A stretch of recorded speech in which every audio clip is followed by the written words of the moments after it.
almost 95% of my preparation has been through online free courses. मैंने कोई paid course लिया ही नहीं, एक लिया था वो पढ़ा नहीं, ठीक है। तो मैं ये बोलना चाहता हूँ कि बहुत सारे बंदे ये सोचते हैं कि विदाउट पेड कोर्स मेरा कुछ नहीं हो सकता। एक तो मैंने कम टाइम में किया है, दूसरा ओनली थ्रू यूट्यूब, और कुछ नहीं मैंने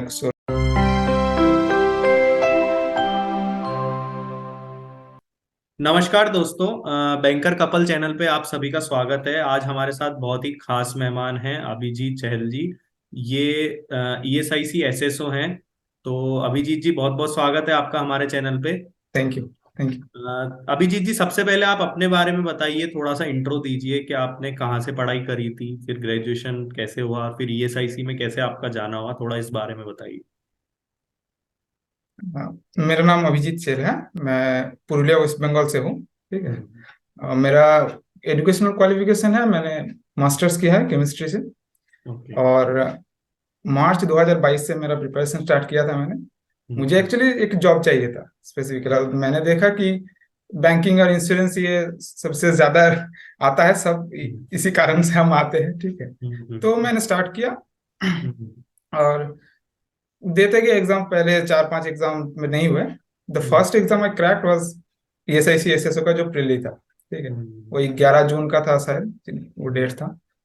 तो उसके बाद से धीरे धीरे जितने एग्जाम्स देते गए, बस क्रैक होता गया एक के बाद एक। ESIC SSO की अगर हम बात करें तो थोड़ा आप इसका एग्जाम पैटर्न बता सकते हैं कि कितने फेज में इसका पेपर होता है और पेपर लेवल क्या रहता है, क्या किस टाइप के सब्जेक्ट्स आते हैं इसके अंदर। सेम एज बैंकिंग, कोई अलग नहीं है, ठीक है। बैंकिंग इंश्योरेंस का हम जो कॉमन सिलेबस पढ़ते हैं वही सेम है। प्रीली, मेंस और एक computer skill test and descriptive, मतलब 3 फेज में मेनली होता है एग्जाम, ठीक है। तो प्रीली जो होता है एकदम बैंकिंग का जो सेम होता है, 35 इंग्लिश, क्वांट एंड रीजनिंग। और मेंस का एग्जैक्ट मुझे याद नहीं, शायद 150 क्वेश्चंस होते हैं और 200 मार्क्स के होते हैं। और उसके बाद होता है वो स्किल टेस्ट एंड डिस्क्रिप्टिव, एक ही साथ होता है, वो दोनों मिला के फेज 3 होता है, ठीक है। तो लेकिन इसमें एक कैच है, वो है कि इसमें हर एक सेक्शन का एक 45% का, जनरल के लिए 45% का एक मिनिमम क्वालिफिकेशन मार्क्स होता है। और इसी वजह से बहुत सारे लोग मेंस में कट जाते हैं, ठीक है। तो हर एक सेक्शन स्पेसिफिकली इन जीए, क्योंकि इसका जीए थोड़ा अलग होता है। जो बैंकिंग का जीए स्पेसिफिकली क्या करंट अफेयर्स या बैंकिंग और फाइनेंस से रिलेटेड होता है, इसका जीए थोड़ा एसएससी रिलेटेड होता है, क्योंकि पहले शायद यूपीएससी कंडक्ट करता था ये। तो उसका जीए थोड़ा, मतलब आपको स्टैटिक जीके का थोड़ा ज्ञान होना चाहिए, कॉन्स्टिट्यूशन का, हिस्ट्री, जियोग्राफी, इसका थोड़ा मतलब थोड़ा बस जीए थोड़ा अलग पढ़ना होता है। बाकी ऑलमोस्ट सेम एज बैंकिंग, और अलग से कोई प्रिपरेशन नहीं लेना। तो जीए के अंदर, इसके अंदर क्या इंश्योरेंस अवेयरनेस का भी कुछ पार्ट आता है या नहीं आता? आता है, शायद 3-4 क्वेश्चंस आए थे जितना मुझे याद है। ओके, ज्यादा नहीं, जस्ट बेसिक आता है, एकदम बेसिक्स। बाकी जो एग्जाम लेवल होता है वो बैंक पीओ जैसा होता है, क्लरिकल जैसा होता है, बीच का होता है, मतलब कैसा रहता है? बीच का ही बोल सकते हैं हम, बीच का, ठीक है। जैसे प्रीली जो था, प्रीली का हम बोल सकते हैं IBPS PO का प्रीली का जैसे लेवल का था। और जो मेंस था वो IPS क्लार्क के मेंस के ज्यादा बोल सकते हैं कि, या फिर RRB PO के मेंस, उससे ज्यादा नहीं होगा। जैसे IBPS PO या फिर SBI PO का जितना टफ होता है उतना टफ नहीं होता इसका। देखिए, मैं सबसे ज्यादा डिटेल में ये जानना चाहूंगा क्योंकि काफी सारे एस्पायरेंट भी हमसे पूछते हैं। फेज 1 और फेज 2 तो लगभग इसका बैंकिंग जैसा ही होता है, लेकिन जो तीसरा, जो इसके अंदर कुछ कंप्यूटर से रिलेटेड कुछ टेस्ट होता है, इसका स्किल टेस्ट, उसके बारे में आप थोड़ा डिटेल में बताइए, क्योंकि वो वही इंसान बता सकता है जिसने वो दिया है। तो इतना ज्यादा सोशल मीडिया पे भी इसको लेके लोगों को पता नहीं है, तो जिसमें कैसा होता है और आपका कैसा हुआ था, इसके बारे में थोड़ा बताइए। स्किल टेस्ट में आप मतलब वो 2 चीज होता है उसमें, एक कंप्यूटर स्किल टेस्ट और एक होता है डिस्क्रिप्टिव। एक ही दिन में 2 होता है, पहले कंप्यूटर स्किल टेस्ट होता है, उसके बाद डिस्क्रिप्टिव होता है, ठीक है। तो कंप्यूटर स्किल टेस्ट में 50 मार्क्स का होता है, उसमें से आपको एकदम बेसिक होता है, इसमें ज्यादा डरने की कोई बात ही नहीं है, बहुत बेसिक। हम लोग को ये, हमारा जो जनरेशन है, हम सभी कंप्यूटर थोड़ा बहुत यूज करते ही हैं। तो एकदम बेसिक से आपको, जैसे वर्ड होता है, वर्ड में आपका एक फॉर्मेट टाइपिंग करना पड़ता है, और उसका फॉर्मेटिंग करना पड़ता है, बस बोल्ड इटैलिक की जो भी इंस्ट्रक्शन दिया होता है। और एक एक्सेल होता है, उसमें एक टेबल बनाना पड़ता है, और बेसिक फॉर्मूला सम एडिशन, मतलब एकदम ज्यादा से ज्यादा एवरेज लेगा, उससे ज्यादा टफ कुछ कुछ आता नहीं है। और एक होता है पावर पॉइंट का 2 स्लाइड बनाना पड़ता है, ये तीनों मिला के 50। ठीक है, पावर पॉइंट का 10 होता है, एक्सेल और वर्ड का 20 20 40, टोटल 50 मार्क्स का होता है। और इसका शायद 17, लास्ट 2 टाइम्स वो नोटिफिकेशन में लिखता है, it is up to the description of the ESI, but 17 होता है usually, 17 is the cut off. ठीक है, वो अगर निकल जाता है तो ठीक है। और ये पूरा क्वालिफाइंग, इसका कोई mains, actual merit list mains के मार्क्स से ही बनता है। ये दोनों ही फेज 3 का, दोनों ही डिस्क्रिप्टिव और CST, दोनों ही सिर्फ क्या क्वालिफाइंग नेचर का है। और जो डिस्क्रिप्टिव है वो 25 25 मार्क्स का 2 आता है, एक ऐसे आता है और एक लेटर आता है, और हर एक में 3 ऑप्शंस रहता है बस। तो आपने इसके अलावा और भी किसी एग्जाम का प्रिपरेशन किया था, दिया था? जैसे आपने शुरू में बताया कि बैंकिंग और इंश्योरेंस में जल्दी से, तो आपने बैंकिंग वगैरह की भी तैयारी करी थी, अलग से कुछ पेपर क्लियर किया था? जी जी, बैंकिंग का ही मैंने प्रिपरेशन शुरू किया था। उसके बाद मतलब वो सेम सिलेबस में जितना भी एग्जाम्स आता रहा मैं वो देता गया। ठीक है, एक एक प्रॉब्लम ये होता है ज्यादातर एस्पिरेंट्स का, वो है कि कम अगर सीट्स, जैसे हमारे ESIC SSO में 93 सीट्स थे, एंड मेरा प्रिपरेशन जस्ट 2 महीने या 3 महीना हुआ था। ओके। और लोग समझते हैं कि मेरा नहीं होगा, मैं नहीं कर पाऊंगा, ये अगर सेल्फ बिलीफ बहुत, ये इसका मतलब कमती है हमारे। ठीक है, तो ये आपको नहीं करना है, जितना भी, अगर 10 है, 15 है, 20 है, गिव इट अ चांस। अगर आपका फाइनेंशियल इश्यूज है कि फॉर्म नहीं फिल कर पा रहे, वो एक अलग इशू है, लेकिन आप अगर अवेल कर सकते हैं, you should always go, because वो एग्जाम हॉल का जो एक्सपीरियंस है वो बहुत इंपॉर्टेंट है। मेरे एक्चुअली ESIC SSO क्रैक करने से इसका बेस तैयार हुआ था 2 एग्जाम से, एक था सिडबी ग्रेड A का एग्जाम, और एक था ECGC PO का एग्जाम। ये दोनों में भी शायद 100 से नीचे ही सीट था। ठीक है, मैं जब फॉर्म फिलअप किया था, मेरा बेस्ट फ्रेंड भी इवन मॉक किया था, इतना कम सीट से तेरा प्रिपरेशन नहीं है, कैसे होगा, बट मैं देता गया। ठीक है, तो एग्जाम हॉल एक्सपीरियंस जो मुझे मिला, उसके बलबूते पे मेरा ये निकल गया, तो ये बहुत इंपॉर्टेंट है। और मैंने अभी तक RRB क्लर्क इस साल क्लियर किया, RRB PO भी क्लियर किया। RRB PO में OBC कैटेगरी में मेरा ऑल इंडिया रैंक 1 है, और RRB क्लर्क भी अच्छा मार्क्स आया था, और IPS क्लर्क भी अच्छा गया है मेंस। IPS PO का भी मेंस क्लियर हुआ है, इंटरव्यू है। तो और SPA क्लर्क, SPA PO मैंने नहीं दिया क्योंकि तब तक SSO का निकल गया था। तो अभी तक तो यही आपको है। काफी सारा एक्सपीरियंस है, तो आप कुछ बता सकते हैं, जैसे आपने मॉक टेस्ट के लिए और बाकी पूरी प्रिपरेशन करने के लिए सोर्सेस क्या यूज किए थे? Almost 95% of my preparation has been through online free courses. Okay. मैंने कोई पेड कोर्स लिया ही नहीं, एक लिया था वो पढ़ा नहीं। ठीक है, तो मैं ये बोलना चाहता हूँ कि बहुत सारे बंदे ये सोचते हैं कि विदाउट पेड कोर्स मेरा कुछ नहीं हो सकता।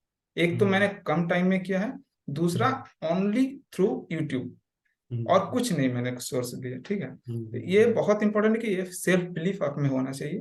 और ये बहुत सारे सोर्सेस है यूट्यूब में, आप अगर ये वीडियो देख रहे हैं हमारा, इसका मतलब आपके पास एक स्मार्टफोन है, आपके पास एक स्टेबल नेटवर्क है, आप आपके पास इनफ सोर्सेस है। तो ये एक्सक्यूज देना बंद करिए कि मेरे पास सोर्स नहीं है, मैं कैसे करूँ।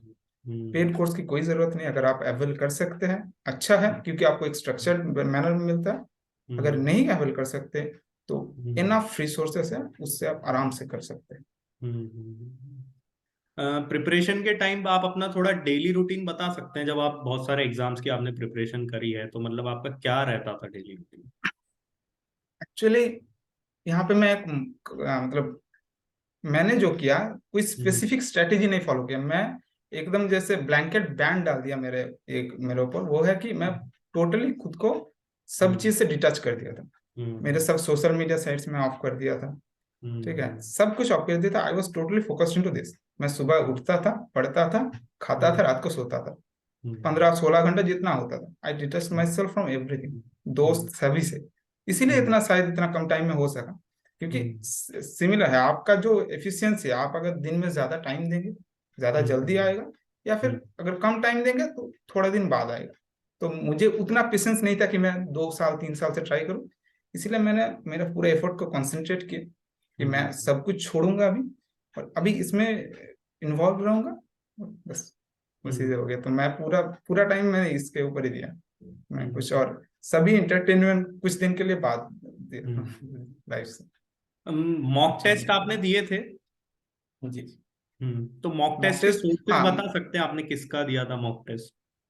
मॉक टेस्ट मेरे हिसाब से आपको एटलीस्ट 2 सोर्सेस रहना चाहिए मॉक टेस्ट ओके। का, एटलीस्ट 2 सोर्सेस। उसमें से एक मैं बोलूंगा कि टेक्स्ट बुक का एक होना चाहिए जो बिगिनर्स है अभी, क्योंकि अगर आप किसी और सोर्सेस के लेंगे, टेक्स्ट बुक है एक बेस लेवल से स्टार्ट करता है, ठीक है, उसके ऊपर का बाकी सभी का लेवल उससे थोड़ा ज्यादा होता है। अगर आप पहले से ही कोई एक टफ सोर्स पकड़ लेंगे, आपका देखेंगे आपका मार्क्स बहुत कम आ रहा है, परसेंटाइल बहुत कम आ रहा है, आपका कॉन्फिडेंस लो हो जाएगा। तो Facebook sorry text book works as the stepping stone. लेकिन सिर्फ टेक्स्ट बुक से शायद आपका क्लर्क निकल जाए, पीओ को निकालना बहुत दिक्कत का होगा, पीओ लेवल का एक कोई एग्जाम निकालना। उसके लिए आपको ऑलिवबोर्ड, प्रैक्टिस मॉक, स्मार्ट कीड़ा मैंने यूज नहीं किया, मैंने ऑलिवबोर्ड प्रैक्टिस मॉक यूज किया है, तो लेकिन सुना है वो भी अच्छा है। तो यही मतलब कोई भी एक टफ ले लीजिए और एक उसके साथ टेक्स्ट बुक रखिए, एटलीस्ट 2 सोर्सेस रहना चाहिए। मैंने जैसे ईएसआईसी एसएसओ के लिए स्पेसिफिकली 3 सोर्सेस लिए थे, एक टेक्स्ट बुक, एक ऑलिव बोर्ड और एक प्रैक्टिस मॉक, ये 3 यूज किए थे। आप ये बता सकते हैं जैसे नोटिफिकेशन आपका आया था उसके बाद प्री हुआ, तो प्री से मेंस के बीच में मतलब फेज 1 से फेज 2 के बीच में, उसमें फेज 1 बोलते हैं, तो लगभग कितने दिन का टाइम मिलता है? और फेज 2 से 3 में कितने दिन का टाइम मिलता है? मुझे डेट्स भी याद है, फेज 1 हुआ था हमारा 11 जून को, ओके। रिजल्ट से जुलाई को आ गया था, जुलाई के हम्म। फर्स्ट वीक में आ गया था। हम्म। मेंस था 23 जुलाई को, ओके। और उसका 10 दिन के अंदर रिजल्ट आ गया था मेंस का। और हमारा जो स्किल टेस्ट था वो 27 अगस्त को था। 27 अगस्त को था। और जी। उसका रिजल्ट आने में और ज्वाइनिंग में उसका कितना रिजल्ट time? आने में बहुत लेट कर दिया, 2 नवंबर को रिजल्ट निकाला, तो वो ओके। थोड़ा लेट हो गया। लेकिन इससे पहले जिस बार जो हुआ था 2019 में, वो हम्म। 1 महीने के अंदर फाइनल रिजल्ट निकल गया था, पर इस बार पता नहीं थोड़ा लेट हुआ था। लेकिन आ जाता है, मतलब बहुत कम टाइम में हो जाता है। हम्म। अब जैसे आपने ज्वाइन कर लिया एएसआईसी, तो आप थोड़ा बता सकते हैं वहाँ का वर्क कल्चर कैसा रहता है और बेसिकली एसएसओ का काम क्या होता है? ये दो चीज मैं पूछना चाहूंगा आपसे।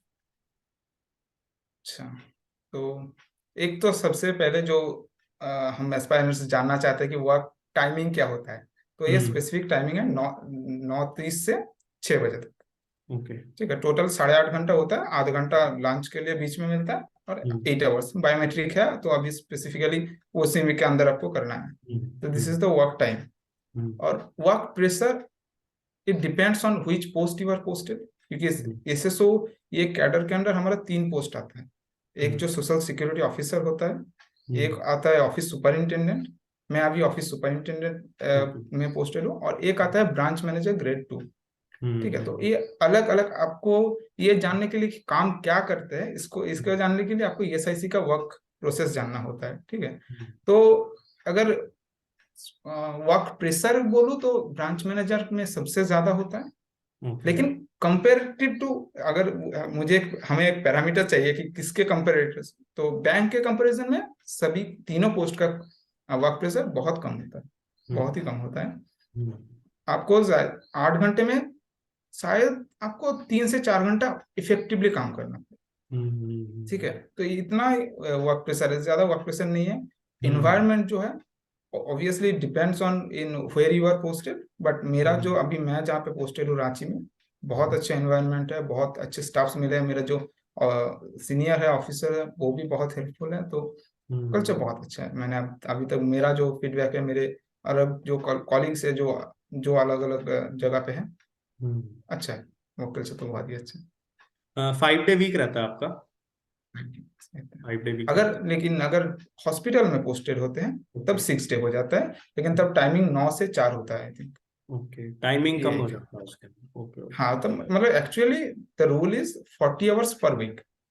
ठीक है, तो अगर 5 दिन हुआ तो 8 घंटे, 5 40, और अगर 6 दिन हुआ तो टाइम थोड़ा पर डे कम हो जाता है, जैसे अगर इसमें हॉस्पिटल में पोस्ट। ज्वाइनिंग जब होती है आपकी, तो उसमें क्या ये पोस्टिंग को लेके पूछते हैं प्रेफरेंस आपसे कुछ, नहीं और नहीं नहीं, पूछते? नहीं, नहीं, it is up to the administration.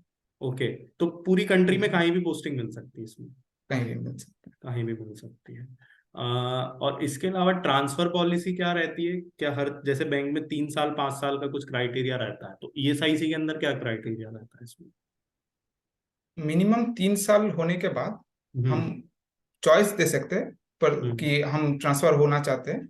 It is up to hmm. The administration whether they will allow it और नॉट। हम्म। लेकिन जो पब्लिक इंटरेस्ट जो ट्रांसफर होता है, मतलब हम्म। जो ऑफिशियल्स ऑफिस से हेडक्वार्टर से ऑर्डर आता है, वो हम्म। 7 साल है शायद। ओके। अभी तक मुझे एग्जैक्ट पता नहीं, पर शायद 7 साल है, जितना सुना है मैंने 7 साल है। और 3 साल के बाद हम खुद चॉइस दे सकते हैं। लेकिन क्योंकि हम्म। आपको पता ही होगा कि जब हम्म। पब्लिक इंटरेस्ट में होता है तो वो कॉस्ट कंपनी बियर करता है, गवर्नमेंट बियर करता है। अगर खुद के चॉइस में अगर जाएंगे तो वो खुद के पूरा हम्म। वही होता है। तो ये hmm. Totally up to the administration. Hmm. और प्रमोशन स्ट्रक्चर कैसा होता है इसका? मतलब प्रमोशन के लिए क्या इंटरनल कोई एग्जाम होता है, या अपने आप ही ये सीनियरिटी वाइज होता है? दोनों ही प्रोसीजर है। एलडीसी भी है, डीपीसी होता है। वो हम्म। टर्मिनोलॉजी में नहीं जा रहा क्योंकि हम्म। समझेंगे नहीं।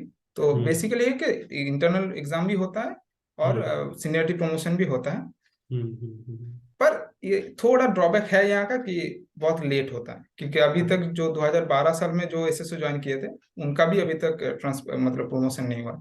शायद 1-2 साल में हो जाए, तो थोड़ा हम्म। प्रमोशन लेट हो रहा है। अभी तक तो हो रहा है, हम्म। प्रमोशन लेट हो। हम्म।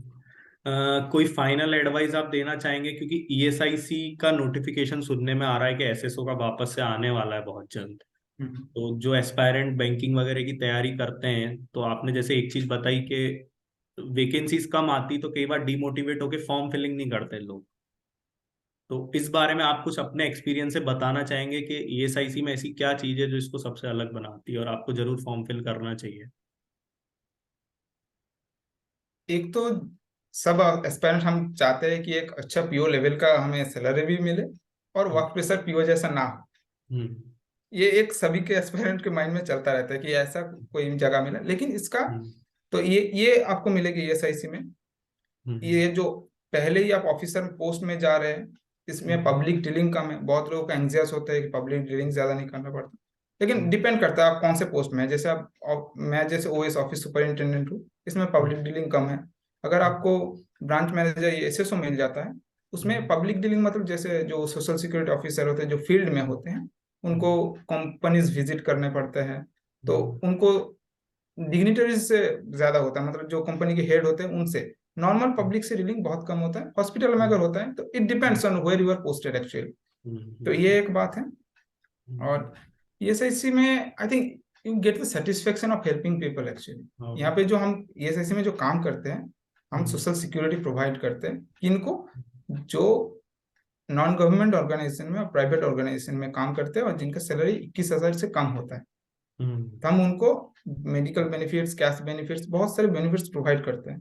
तो ये आपके हाथ से किसी और का एक हेल्प हो रहा है, आपको एक सैलरी मिल रहा है, आपको वर्क प्रेशर उतना कम है। और सबसे ज्यादा सेटिस्फेक्शन ये देता है कि आपके हाथ से इतने लोगों का हेल्प हो रहा है। जो अनप्रिविलेज्ड लोग हैं उनको हेल्प हो रहा है। This gives a tremendous amount of satisfaction. थोड़ा सा मॉक टेस्ट के बारे में बता सकते हैं कि बच्चे, जो कई लोग एज अ फ्रेशर जब कोई गवर्नमेंट जॉब की या किसी भी बैंकिंग एग्जाम की तैयारी शुरू करता है, तो वो अपना स्कोर जो है वो कैसे इम्प्रूव करे? जब आप देते थे अपने टाइम पे, तो क्योंकि होता क्या है, कई बार एक स्टिक हो जाता है बंदा कि वो उसका वही स्कोर बार बार आया जाता है, इंप्रूवमेंट नहीं आता है। थोड़ा सा आप अपने टाइम का शेयर कर सकते हैं एक्सपीरियंस इसका कैसा था? जी, तो एक प्रीली से स्टार्ट करता हूं मैं। तो प्रीली हम्म। में जो बोला जाता है कि दो इंपॉर्टेंट फैक्टर्स है, एक होता है आपका स्पीड, एक होता है एक्यूरेसी। हम्म। मेरे हिसाब से, from my hmm. Personal experience, आपको हम्म। स्पीड के ऊपर काम करने की जरूरत ही नहीं है। The hmm. Thing that you need to work on is accuracy. Hmm. क्योंकि जब एक्यूरेसी में आप ध्यान देंगे, आप शायद हम्म। पहले 100 में से 40 क्वेश्चन करेंगे, लेकिन 40 में शायद अगर आप 38 39 या फिर 40 क्वेश्चन से राइट करें तो आपके अंदर कॉन्फिडेंस आएगा कि मैं कर सकता हूँ। हम्म। नेक्स्ट टाइम शायद आप 45 करेंगे, उसके बाद शायद आप 50 करेंगे। तो हम्म। स्पीड ऑटोमेटिकली, वो बोलते हैं ना, झक मार के आ जाएगा। स्पीड के हम्म। लिए speed automatic, it comes automatically, you don't need to work after it. तो हम्म। आप ध्यान दीजिए एक्यूरेसी में। स्पीड हम्म। धीरे धीरे 2-3 महीना लगेगा, जरूर 1 महीने में नहीं आएगा। 2-3 महीना आपको प्रैक्टिस करना पड़ेगा with proper dedication. Perseverance, dedication, consistency, hard work, ये इन लोग ये मतलब ये चीज का एक कल्मिनेशन करना जरूरी है, कोई एक से नहीं होगा।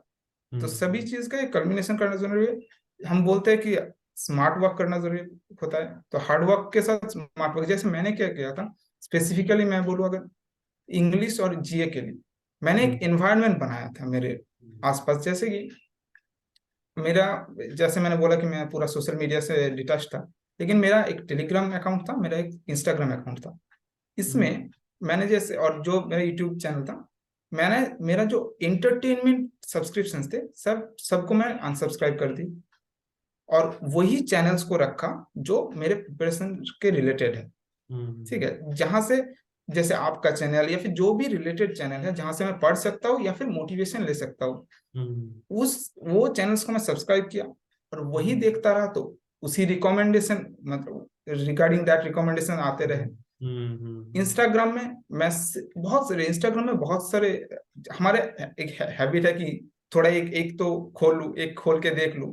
तो आप दो चार आपके एंटरटेनमेंट के लिए रख सकते हैं, दो चार जिनको आप फॉलो करते हैं कुछ, लेकिन 90% keep the sources which provide you an idea.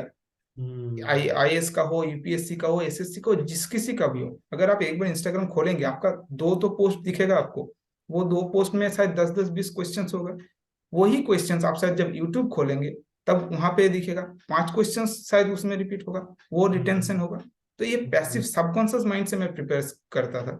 मैं एक्टिवली, जो ज्यादातर बोलते हैं कि आप एक दोनों सोर्स को, ये पीडीएफ पूरा मंथली पढ़े, वीकली पढ़िए, मैं शायद 2-3 महीने का किया था, अप्रैल मई जून, ये 2-3 महीने का शायद किया था। उसके बाद से मैं, मेरे पास एक कॉन्फिडेंस आ गया था कि मैं कोई भी आए मैं एलिमिनेट कर सकता हूँ। ठीक है, क्योंकि हमारा यहाँ पे कोई पीएचडी करने हम बैठे नहीं है, हमें राइट आंसर आना चाहिए। जितना बार हम देखेंगे, जितना बार हम कोई भी एक पोस्ट को देखेंगे, तो ऑटोमेटिकली एक सबकॉन्शियस माइंड रिटेंशन होता रहता है। तो एलिमिनेशन ज्यादा आना चाहिए आपको कि आपका कौन सा गलत है, तो आपका सही ऑटोमेटिकली निकल जाएगा। और आप जितना बार देखते जाएंगे ऑटोमेटिकली रिटेंशन होता रहता है। तो मैंने ये कल्चर किया। इंग्लिश के लिए ज्यादातर लोग बहुत सारे इंग्लिश के लिए डरते रहते हैं। मेरे अभी तक जितने भी मेंस का रिजल्ट्स निकला है, सभी में मेरे इंग्लिश में मार्क्स ऑलमोस्ट 90% के आसपास थे। लेकिन मैंने सबसे कम अगर किसी चीज का प्रिपरेशन किया है वो इंग्लिश का। इंग्लिश का मैंने प्रिपरेशन किया ही नहीं, क्योंकि बचपन से मेरा अबव एवरेज था इंग्लिश का। लेकिन मैं बंगाली मीडियम स्कूल से पढ़ा, मैं इंग्लिश मीडियम स्कूल से नहीं पढ़ा। तो जो मैंने अभी तक का कल्चर किया है, वो मैं अगर समराइज करूं तो वो है कि आप आपके आसपास एक कल्चर बना लीजिए कि whatever content you are consuming that is in English। अगर आप जैसे क्रिकेट देख रहे हैं, क्रिकेट मैच में, हाँ, आकाश चोपड़ा की कमेंट्री आपको अच्छा लगता होगा, लेकिन उसको स्विच करके इंग्लिश कमेंट्री करिए, हर्षा भोगले को सुनिए। वो आपका एक, क्योंकि लैंग्वेज सीखने का आपका, ये जो स्पेसिफिकली बैंकिंग और इंश्योरेंस का जो इंग्लिश है, वो आपका कॉम्प्रिहेंशन स्किल्स का टेस्ट करते हैं। तो आपका जितना लैंग्वेज का कल्चर होगा, उतना ज्यादा आपको ये फायदा देगा इंग्लिश में। जीए में भी वैसा, वो जैसे मैंने बोला कि आप सराउंडिंग्स ऐसा कीजिए कि आपको मतलब कॉन्शियसली पढ़ना ना पड़े, सबकॉन्शियसली ऑटोमेटिकली फीड होता जाएगा दिमाग में। तो मैंने एक कल्चर किया था, कोई स्पेसिफिक स्ट्रेटेजी नहीं था मेरा कि ये करे वो करे। तो हाँ, वही ऐसे ही मतलब मेरा था एक्चुअली, मैं कल्चर बेस्ड प्रिपरेशन किया, ना कि कोई स्पेसिफिक ये पढ़ के ये पढ़कर, ये बात है। बहुत बहुत धन्यवाद अभिजीत जी। हमारी शुभकामनाएं आपके साथ है कि आप बहुत आगे बढ़ें अपने प्रोफेशन के अंदर, थैंक यू, हमारे चैनल पे आए, इसके लिए आपका बहुत बहुत धन्यवाद। Thank you, thank you, thank you.